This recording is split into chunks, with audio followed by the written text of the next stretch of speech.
know, you wake up every morning pretty much the same person who went to bed the night before, the same patterns of thought and behaviors and biases, but you know you can break out of that slavery of sameness and result in a better, happier, and more successful you. In what's being called one of the best books of the year by the Financial Times and the Wall Street Journal, Pulitzer Prize-winning investigative reporter for the New York Times, Charles Duhigg, has the second edition. It's the paperback of his fascinating book, The Power of Habit, Why We Do What We Do in Life and Business. So you're saying essentially, Charles, that we are not trapped by these habits, but they can, in fact, if we control them, be liberating. Oh, absolutely. The studies indicate that about 40 to 45% of everything we do every day are habits. And most of those are great habits, right? That's how you're able to get in your car and then suddenly you're at your desk and you can't really remember exactly what happened in the meantime.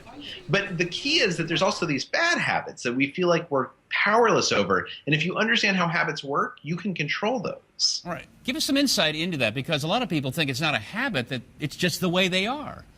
Well, so we're living through a golden age of understanding the neurology of habit formation. And what we basically learned is that every habit has three parts. There's a cue, which is like a trigger for an automatic behavior to start. And then the routine, which is the behavior itself. And then finally, a reward, which is how our brain learns to remember that for the future.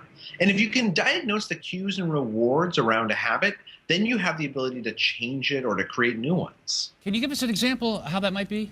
Sure. So I had this bad cookie habit when I started writing this book. I would eat a cookie every afternoon. And when I was talking to a neurologist, I'd ask him about it. And we figured out the cue was a time of day. It usually hit about 3:15 in the afternoon.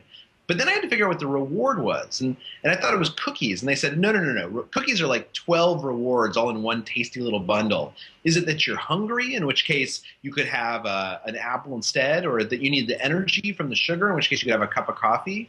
And what I figured out is that when I was going up to the cafeteria to get the cookie, that's when I saw my friends, and I would gossip and socialize for a couple of minutes.